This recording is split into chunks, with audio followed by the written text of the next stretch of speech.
कुड, can, may, might, must हे चालतंय. फक्त काय महत्वाचे शब्द आहेत, तुमची जी शब्द रचना आहे थोडक्यात वेडीवाकडी झाली तरी काही हरकत नाही, पण ती कन्सेप्ट क्लिअर, महत्वाचे शब्द त्याच्यामध्ये यावेत, त्यावेळा मार्क पडणार आहेत.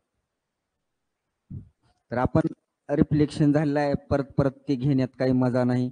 आता पुढे रिफ्रॅक्शन कडे आलेलो आहे आपण. Refraction of light.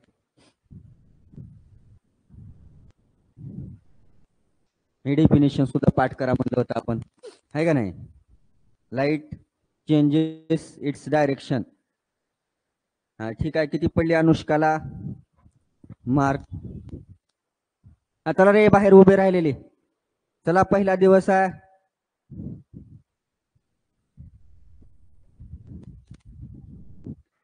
चला रे, क्लास चालू होऊन तुम्हाला काय करायचं, चला मध्ये.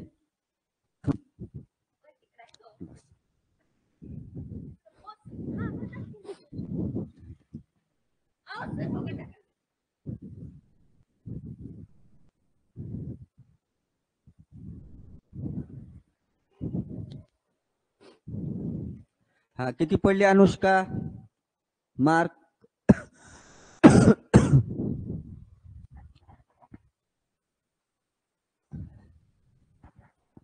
काहीतरी रिप्लाय कर. ठीक आहे, चला सेशन मध्ये आहे का नाही आता अनुष्का सध्या? माझा आवाज येतो का अनुष्का पर्यंत? हा, माझी तब्येत नाही बरी. 40 पैकी 36. वा वा, बेस्ट. बघा किती चांगले मार्क पडायला लागल्यात. 36 आउट ऑफ 40 पैकी चांगले मार्क पडलेत.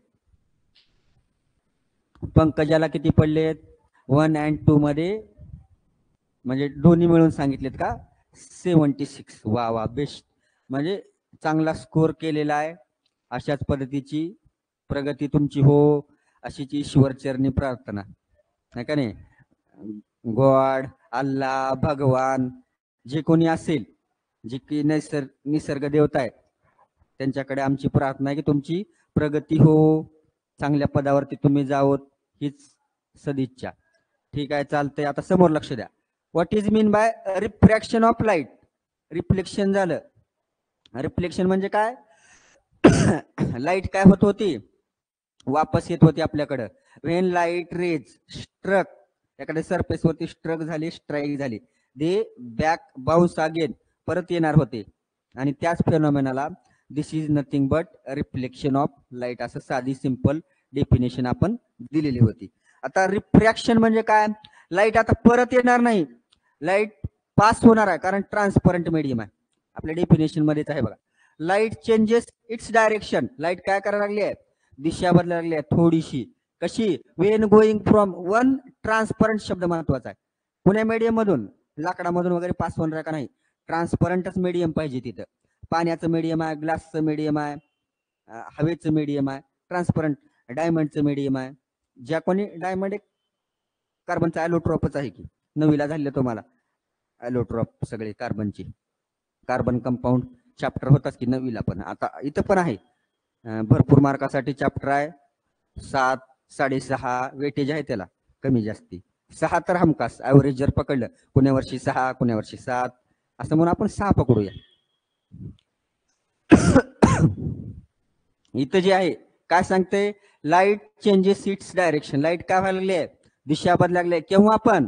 But in case when going from, चला या, one transparent medium to another transparent, एका पारदर्शक माध्यमातून दुसऱ्या पारदर्शक माध्यमामध्ये. मग ते कोणतं का मीडियम असणार? रेअर असेल, डेन्सर असेल.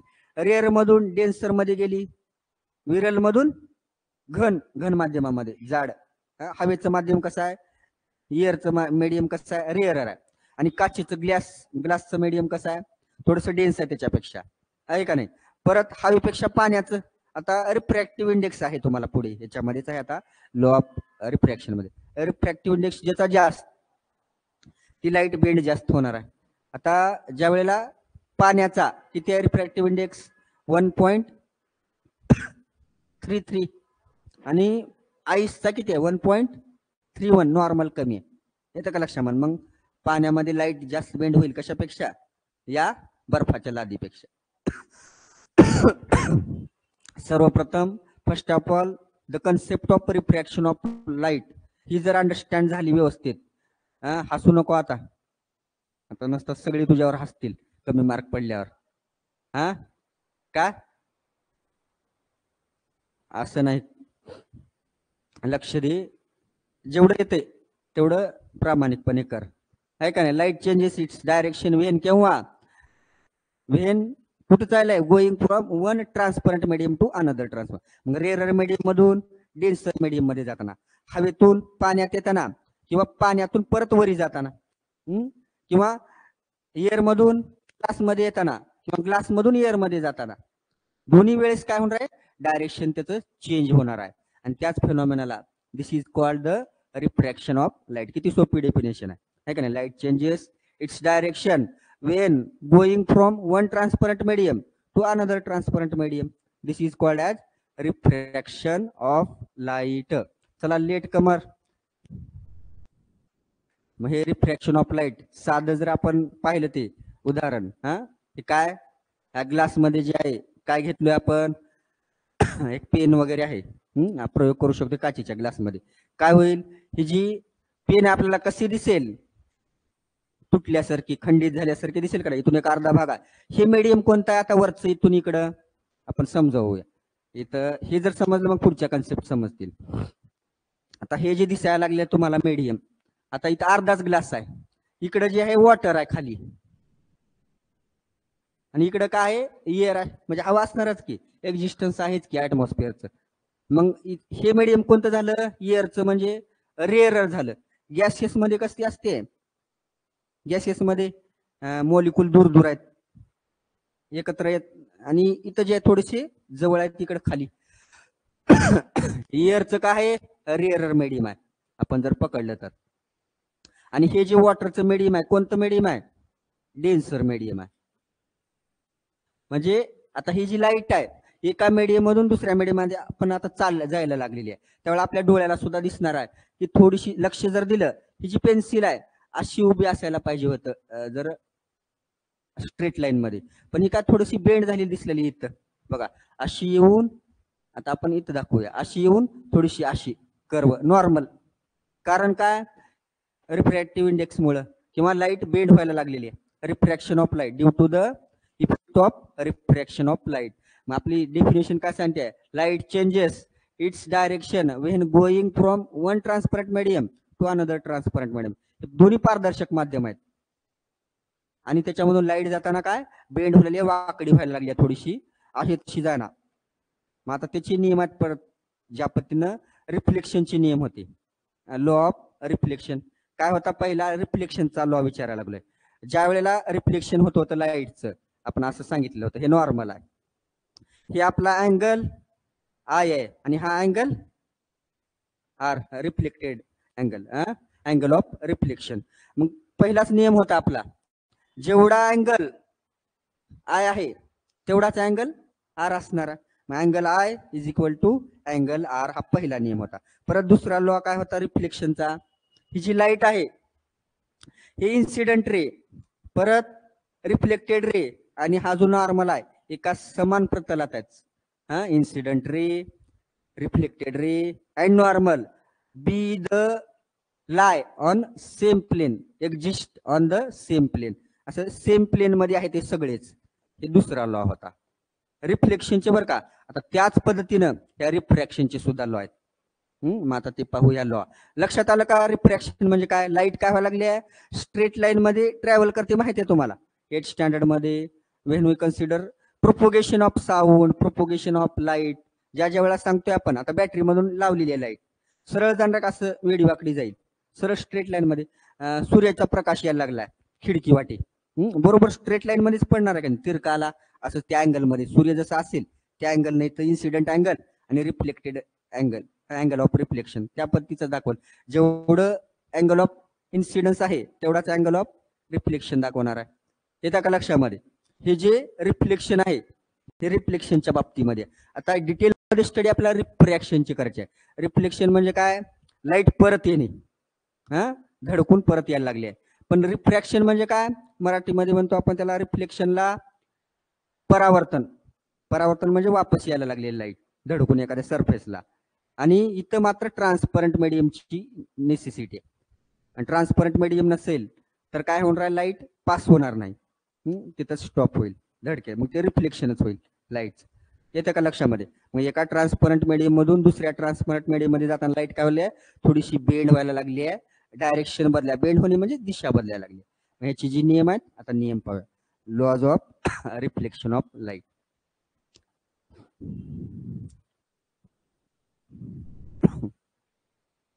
आता बघा, हे जे आहे हे त्याच उदाहरण आहे. काय पाणी जे असतं स्वच्छ वगैरे पाणी असतं बघा ते. मग आता पाहिलं आपण, स्विमिंग पूल असेल, विहीर असेल, त्याचा जो तळ आहे खूप खोल असतोय, पण आपल्याला वाटतं तो वरच्या बाजूलाच आहे. आता हे जी लाईट इथं पास व्हायला लागलेली आहे, दिसायला लागल्या का हे लाईट आता इथून येऊ लागल्या, सूर्यप्रकाश काय होणार, हे जे आतमध्ये घुसणार आहे लाईट आपल्या दिसण्यासाठी, मग इथं काय लाईट आहे तशी घुसणार नाही, बेंड होईल थोडं ना, आपल्याला ती अलगद जवळ आल्यासारखं दिसते ती पायऱ्या. आपण पाय जर ठेवला मग ते पाणी विस्कळीत होईल आणि ते मग तुम्हाला भास होईल किंवा तुम्हाला ते जाणवेल की पायऱ्या अजून खूप दूर आहेत, पण ते रिफ्रॅक्शन ऑफ लाईट मुळे काय व्हायला लागलेलं आहे, थोडस वरच्या साईडला दिसायला लागलेलं आहे. होतंय का नाही? आज विहिरीमध्ये म्हणा, स्विमिंग पूलमध्ये, हे कशाचं एक्झाम्पल आहे, आपल्या रिफ्रॅक्शन ऑफ लाईटच एक्झाम्पल आहे. मग हे रिफ्रॅक्शन ऑफ लाईट बघा, कोणतीही डेफिनेशन घ्या व्यवस्थितच आहेत. Change in direction, light change व्हायला लागली आहे, ray of light when travels obliquely from one medium to another medium. आता थोडीशी वेगळी आहे इथं, जी सोपी वाटेल पुस्तकामध्ये सुद्धा व्यवस्थित आहे बघा, सोपी अतिशय. Light changes its direction from one transparent medium to another transparent medium, this is called as refraction of light. एवढी सोपी डेफिनेशन आहे, कोणीही पाठ करू शकते बघा. आता इथं जी आहे एक प्लेन सरफेस घेतलेला आहे, काय एक ABCD एक प्रतल आहे. आता ह्याच्यामध्ये जे आहे आपण हे ग्लासचा एक प्रतल आहे, काय म्हणतो आपण त्याला, स्लॅब आहे, जशी बर्फाची लादी असते कधी, काचेचं लादी आहे म्हणा, एक काच आहे. आता इथं काय आहे, वरच्या साईडला एअरचं मीडियम आहे आणि इथं काय आहे, ग्लास आहे, ग्लास मटेरियल आहे का नाही ती. आता हे जे मीडियम आहे, एअरचं मीडियम कसं आहे, रेअरर मीडियम आहे, आणि ग्लासचं मीडियम कसं आहे, डेन्सर मीडियम आहे. म्हणजे आता आपण ह्याच्यामधून जर लाईट पास करायला लागलो, लाईट काय होणार आहे, बेंड होणार आहे, डायरेक्शन बदलणार आहे, जशी आली तसं निघून जाणार नाही. आता हेच पाहिजे आपलं. आता हे सांगितलं मी आता, डेन्सर मीडियम कोणता आहे, रेअरर मीडियम कोणता आहे. आणि पाणी एअर जर घेतलं तर एअरच काय असणार आहे, मीडियम रेअर असणार आहे, पाण्याचं डेन्सरच असणार आहे. आता हे लाईट आपला हा जो आहे रे कोणता आहे, इन्सिडेंट रे आहे, सोर्स ऑफ लाईट, जिकडून लाईट यायला लागली आहे. मग हे सूर्यप्रकाश कशाचा का असणार, याचा सूर्यप्रकाश असेल, लाईटचा, इलेक्ट्रिक बल्बचा असेल, टॉर्चचा असेल, सनलाईट असेल, मग हा काय आहे, इन्सिडेंट रे आलेला आहे का नाही.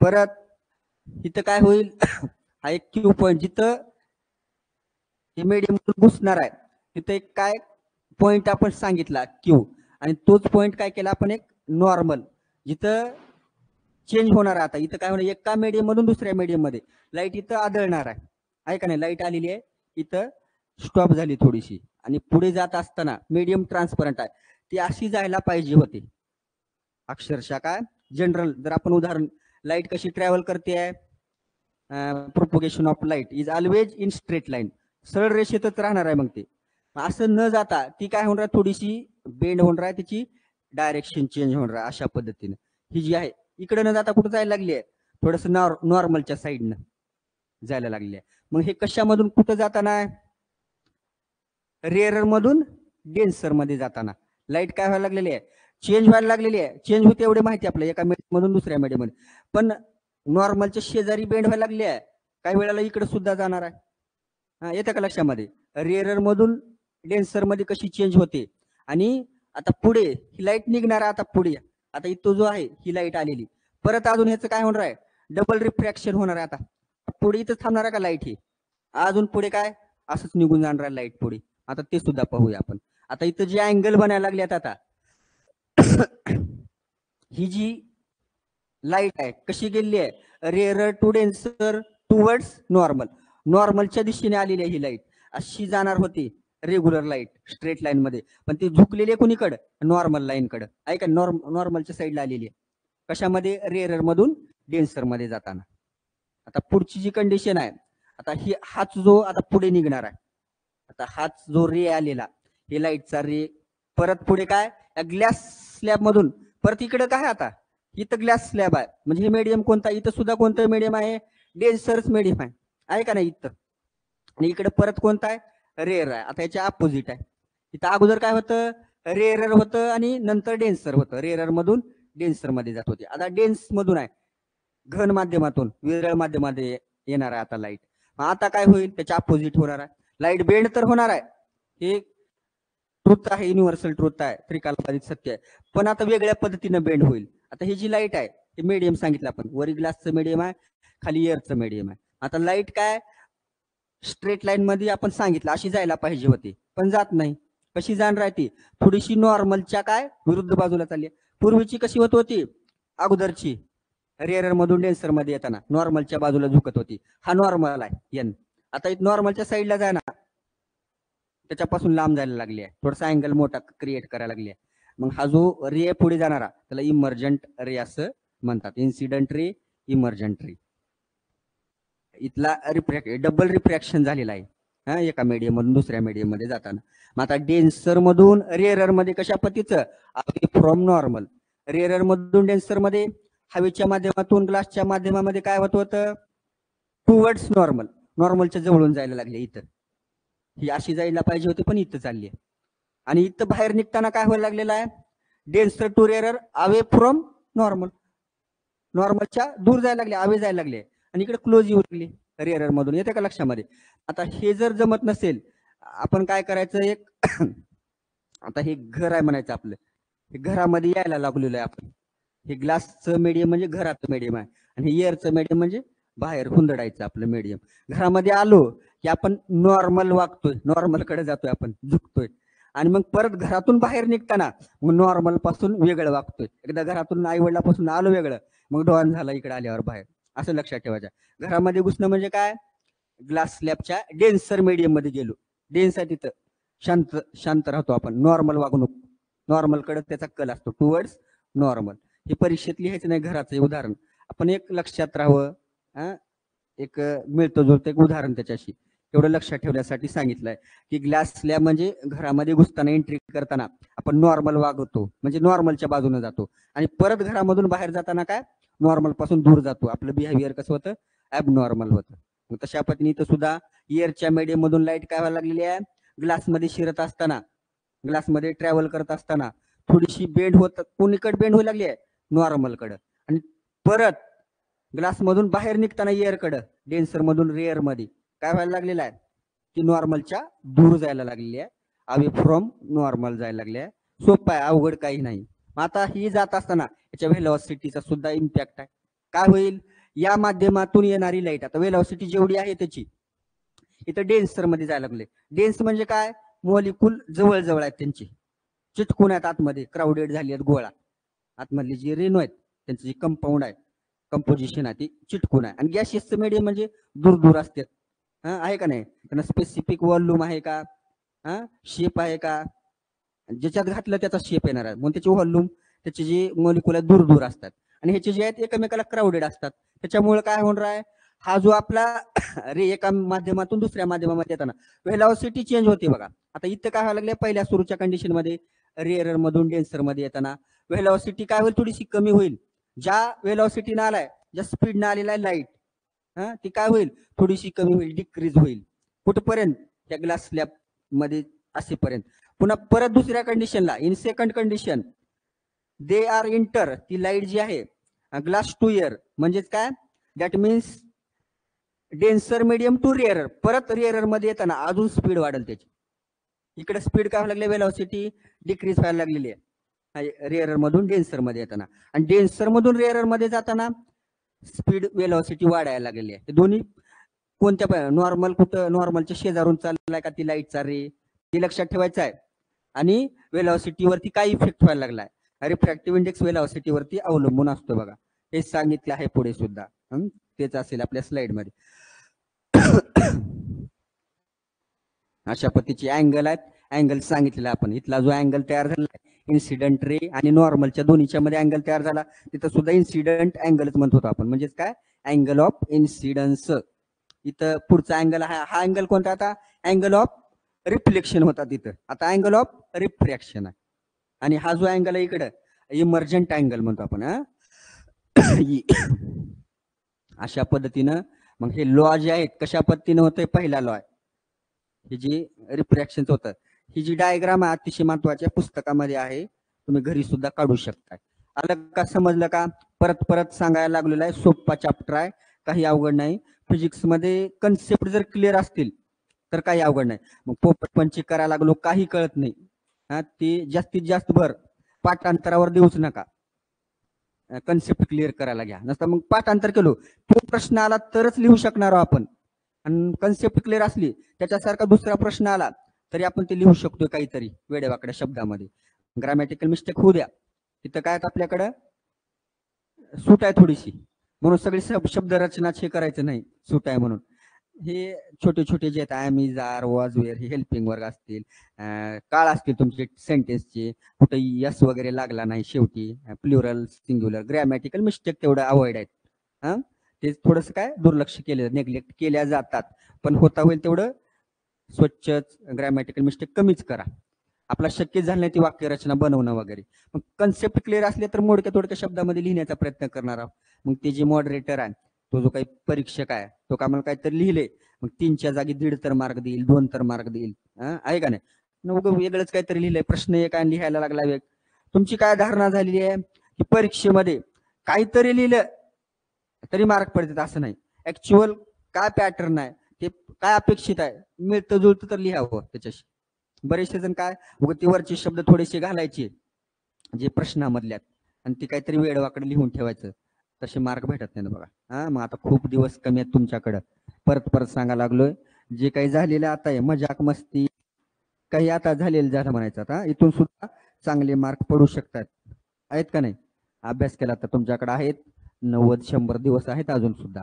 मग त्याच्यापैकी काही दिवस जाणार आहेत तुमचे गॅदरिंग असेल, इंडिपेंडन्स डे आहे, स्कूल डे असेल तुमचा, आज फंक्शन येणारच आहेत. मग प्रॅक्टिकल चालू होणार फेब्रुवारीला. मग फेब्रुवारीमध्ये 20 फेब्रुवारीला तर एक्झामच आहे. आणि आपले सायन्सचे पेपर 11 मार्च आणि 13 मार्च आपले पेपर आहेत. एकच दिवसाचा गॅप आहे आपल्याला अभ्यास करण्यासाठी त्याच्यामध्ये.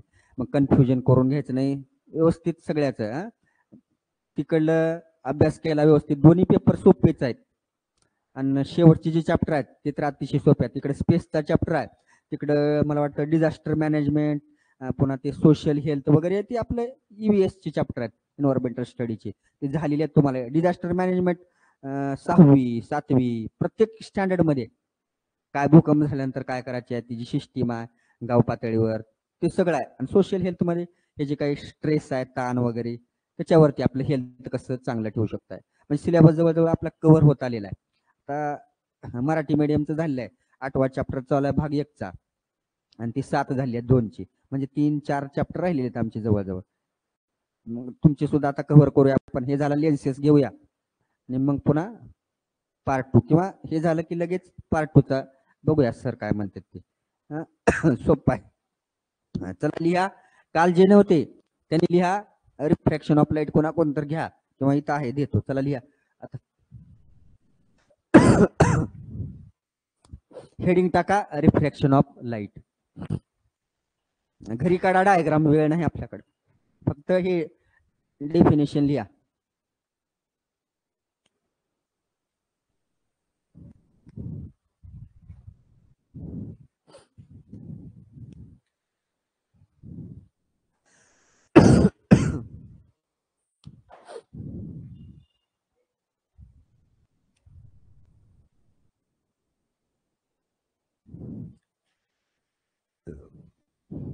लिहा, चला लॉ घेऊया दोन्ही रिफ्रॅक्शनचे.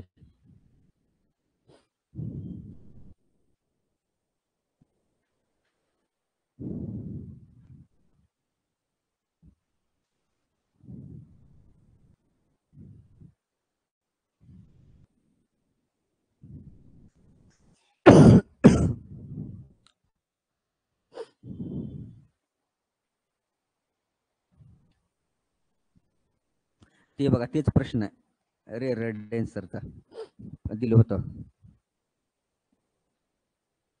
हे नोट्स आहेत वाटतं, ते प्रश्न बी आला होता परीक्षेमध्ये PYQ मध्ये.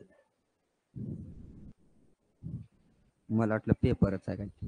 हा पेन असा कसा रे तो टिल्ल्या, लाल आहे बघ, रेड पेन आहे.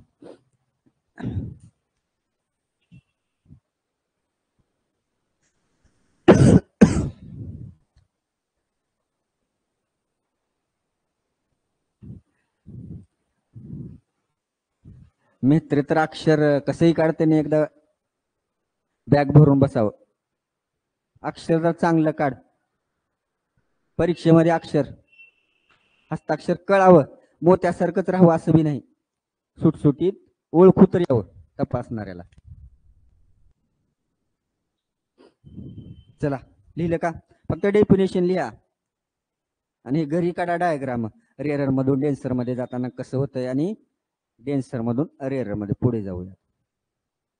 लिहिली का डेफिनेशन. आता टिल्याला पेन दिलोय आत्ता.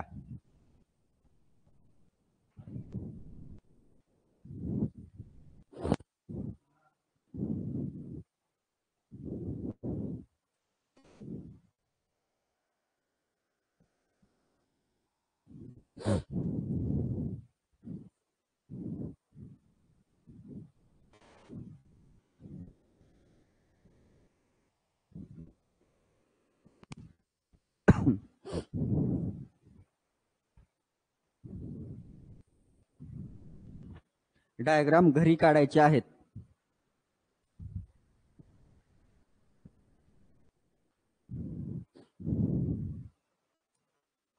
लिहिली का, फक्त डेफिनेशन लिहि उद्या. आता रिव्हिजन मध्ये रिफ्रॅक्शन ऑफ लाईटची डेफिनेशन, रिफ्लेक्शनची डेफिनेशन आणि laws of reflection, laws of refraction अशा 2 दिवसामध्ये बघूया. ऍडजस्ट झाला आता रिव्हिजन साठी दुसरे शिक्षक यायला लागलेत, अजून हे कमी पडायला लागलेत अजून, मग त्यांना सायन्स इंग्लिश असं ऍडजस्ट करूया. तुला काय करायचंय म्हणजे गेल्या वेळेस नुसतं मॅथच झाले म्हणून रिव्हिजन, सायन्स मध्ये लयच कमी मार्क पडलेत, इंग्लिश मध्ये.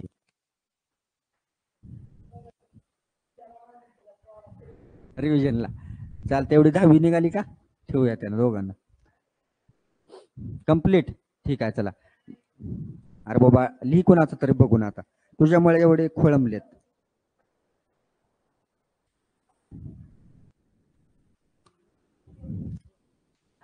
आता लॉ आहे, त्याचे नियम आहेत.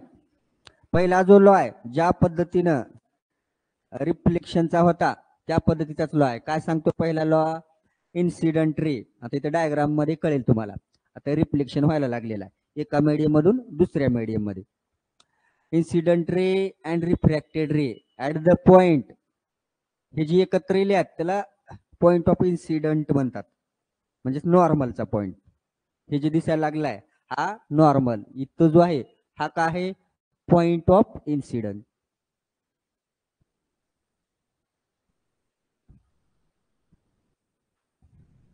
पॉइंट ऑफ इन्सिडंट, इन्सिडंटचा पॉइंट इथं काय व्हायला लागले, स्ट्रकिंग व्हायला लागली, स्ट्राईक व्हायला लागले लाईट. पुढे सांगितलेलं आहे, are on the opposite sides of the normal. हा जो आहे, हे जो इन्सिडंट रे कोलीकडला हा इन्सिडंट रे, हा काय आहे आता पुढे जा इकडं बेंड झालेला रे, हा आहे रिफ्लेक्टेड, रिफ्रॅक्टेड रे, रिफ्लेक्टेड नाही. मग हा आणि हा काय नॉर्मलच्या कसे आहेत, अपोजिट साईडला आहेत. इन्सिडंट रे कुठं आहे, नॉर्मलच्या या साईडला आहे, आणि हा रिफ्लेक्टेड रे कुठ्या बाजूला आहे, या साईडला आहे. म्हणजे हे कसे आहेत, दोन्ही opposite sides of the normal, नॉर्मलच्या अपोजिट साईडला असतातच, नियमच आहे तो. पुढे सांगतंय, to the surface of the slab at that point, इथं पॉइंट आहे, that is CD and the 3 incident ray, reflected ray and the normal are in the same plane. परत तोच नियम आहे. हे जे आपला इन्सिडंट रे आहे, रिफ्लेक्टेड रे आहे आणि नॉर्मल, हे काय एका सेम प्लेन मध्ये आहेत. इथूनच व्हायला लागले किती, पॉइंट ऑफ इन्सिडन्स पासून काय व्हायला लागले, रिफ्रॅक्शन व्हायला, म्हणजे समान प्रतलामध्ये, एकाच एकसारख्या प्रतलामध्ये आहेत ते. पुढे मग ते मीडियम चेंज व्हायला लागले, लाईट बेंड व्हायला लागले. पण पॉईंट ऑफ इन्सिडन्स जो आहे एकाच प्रतलामध्ये, तिथं सुद्धा दुसरा नियम तोच होता. इन्सिडेंट रे, रिफ्रॅक्टेड रे आणि normal be the lie on the same plane. इथं सुद्धा तेच सांगितले, incident ray, refracted ray and the normal are in the same plane. हे कुठं आहेत? एका समान प्रतलामध्ये. आणि सांगितलेलं आहे सुरुवातीला अर्धा भाग आहे आणि अर्धा भाग थोडासा वेगळा आहे. इन्सिडेंट रे आणि रिफ्रॅक्टेड रे नॉर्मलच्या अपोजिट साईडला आहेत. हे लक्षात ठेवायचं, हा पहिला नियम आहे. आता दुसरा नियम जो आहे त्याचे सुद्धा दोन नियम आहेत. आता काय सांगते दुसरा नियम? For given pair of media air and glass. Media, मीडियमचं प्लुरल फॉर्म मीडिया असते. ग्रॅमॅटिकल जर पाहिलं, मीडिया म्हणजे काय? मीडियम म्हणून आपण मीडियम आहे, माध्यम आहे. कोणतं? मल्टीमीडिया, म्हणजे प्लुरल फॉर्म मध्ये म्हणतो. मीडियम आहे कशाचं? पब्लिकशी संवाद साधण्याचं. मल्टीमीडिया आलेली आता म्हणून आपण मीडिया म्हणतो त्याला, आहे का नाही? मीडिया, न्यूज चॅनल मीडियम आहेत की माध्यम आहेत. जी बातमी आहे मोदीजीने काय केलेलं आहे काय नाही ते लगेच कळते. मोदीजीने हा ड्रेस घातला, मोदीजीने हा गॉगल घातला, हा शर्ट घातला, हा कोट घातला, मीडिया सांगते, त्या माध्यमातून येते. तसं प्लुरल फॉर्म कोणता आहे? मीडिया. मग हा जो दिलेला मीडिया आहे कोणता आहे? एअर आणि ग्लास. ग्लासचं मीडियम आहे आणि हवेचं मीडियम आहे. इथं यांचा जो रेशिओ असतो विथ रिस्पेक्ट टू काय असणार आहे? कॉन्स्टंट असणार आहे. हा दुसरा लॉ आहे. The ratio of sine I. इथं जो अँगल तयार व्हायला लागलेला आहे यांच्यामध्ये, इथे अँगल आय आहे, इथे अँगल आर आहे रिफ्रॅक्शन मध्ये, म्हणजे अँगल ऑफ इन्सिडन्स आणि अँगल ऑफ रिफ्रॅक्शन. हे काय? साइन आर आणि sine I. Sine over I घ्यायचे कारण अगोदर ही आहे इन्सिडेंट रेचं, अँगल ऑफ इन्सिडन्स आहे. Sine I divided by sine R is equal to N. N म्हणजेच काय आहे? तो कॉन्स्टंट आहे. आणि ह्यालाच काय म्हणतात? रिफ्रॅक्टिव्ह इंडेक्स म्हणतात. म्हणजे एका माध्यमातून दुसऱ्या माध्यमामध्ये जाताना त्यांचं जे प्रोपोर्शन आहे ते कॉन्स्टंट आहे, एका पटीमध्येच राहणार आहे. येत्या क्लासमध्ये समान नाही, फक्त एक पट डायरेक्शन चेंज होईल पण ते का पटीमध्ये राहणार, रेशिओ मध्ये राहणार आहे विथ रिस्पेक्ट टू या मीडियम मधून या मीडियम मध्ये जाताना, रेअरर मधून डेन्सर मध्ये. आणि इकडं आता आपण याला जर कन्सिडर केलं, V1 केलं, आता ही जी व्हेलॉसिटी आहे V1 आहे, परत पुढे मध्ये आलेली ही V2. आता इथं बेंड झाली बरं का, हे नाही, हे असं जायला पाहिजे असं दाखवलेलं आहे, V2 आहे. मग ह्याची जी व्हेलॉसिटी आहे इथे काय झाली आहे? कमी झाली आहे एका मीडियम मध्ये दुसऱ्या मीडियम मधून जाताना. पण कोणत्या? रेअरर मधून डेन्सर मध्ये. पुढे अजून परत आलं इकडे आपण ह्याला काय करूया? आता हे जे मीडियम आहे V2 आणि परत हे जे आहे पुढे घेतलेलं V1. आता पुढे ही इयरचा आहे की ही इयरचा आहे आणि ही इयरचा, मग त्याला V1च दिलोय आपण नाव. आणि ही V2 आहे आणि ही V2 आहे. स्क्वेअर झालं काय?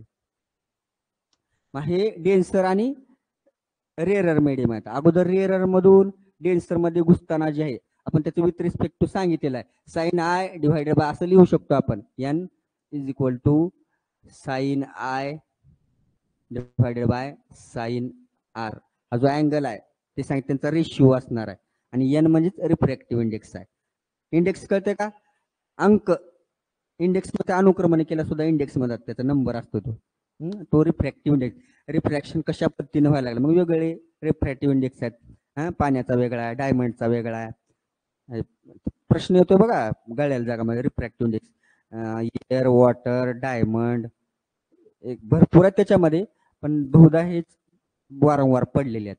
पाण्याचा, हवेचा, ग्लासचा, डायमंडचा, जास्तीत जास्त वेळा हेच लक्षात ठेवायचं. मग हे काय झालं आपलं? Sine I divided by sine R. ह्याला आपण काय म्हणू शकतो? V1 डिवायडेड बाय V2 व्हेलॉसिटीच्या संदर्भामध्ये. आता पुढे जर आपण काय केलेलं आहे हे उलट घेतलं, आता पुढे डेन्सर मधून रेअरर मध्ये जाताना मग ह्याच्या बिलकुल अपोजिट येईल. हे जो आहे वरी जाईल. आता हा काय करतोय आपण? एका मधून दुसऱ्या मध्ये जाताना 1 आणि असं 2 घेऊया. आता इथं 2n आणि इकडे 1 घेऊया, इज इक्वल टू काय असणार आहे इथं? Sine R divided by sine I असं उलट होईल. आणि हेच V2 डिवायडेड बाय V1 होईल. व्हेलॉसिटी सुद्धा बदलणार आहे त्यांची. इथं काय व्हायला लागले? व्हेलॉसिटी जेवढी आहे तेवढी नाही बदलायला लागल्या, चेंज व्हायला लागल्या. मग त्याचा रेशिओ अशा पद्धतीने ते काय म्हणतो आपण त्याला? तो जो अँगल आहे थोडासा वरचा खाली, खालचा वरी, अशा पद्धतीने ते त्या रिस्पेक्ट टू होणारच आहे. येतं का लक्षात? एवढं हे दोन लॉ आहेत. आणि याच हा जो सेकंड लॉ आहे यालाच का म्हणतात? स्नेल्स. स्नेल्स म्हणजे गोगल काय नाही, सायंटिस्टचं नाव आहे. यालाच काय म्हणतो आपण? स्नेल्सचा लॉ. हा जो आहे स्नेल्स लॉ आहे. स्नेल्स लॉ म्हणजे काय? Sine I divided by sine R is equal to N. N constant आहे. एन काय आहे? कॉन्स्टंट. आणि एन म्हणजेच काय? रिफ्रॅक्टिव्ह इंडेक्स सुद्धा आहे. N for refractive index. लिहा एवढं. दोन्ही लॉ समजले तर पाठ होते बघा. जे काल होते, परवा होते, कालच चालू केले वाटतं चॅप्टर. हा, रिफ्लेक्शन सांगितले काल, आज रिफ्रॅक्शन कळाले. नियम एकसारखेच आहेत. हा लिहायचा आहे. आकृती घरी काढा, फक्त नियम लिहा. हा दुसरं स्टेटमेंट आहे स्नेल्सचा लॉ आहे. Snell's law, refractive index. हा लिहा लिहा. लिहायचा कंटाळा करू नका बरं. घडीकडे लक्ष देऊ नका, बंद पडलेली आहे ती घडी.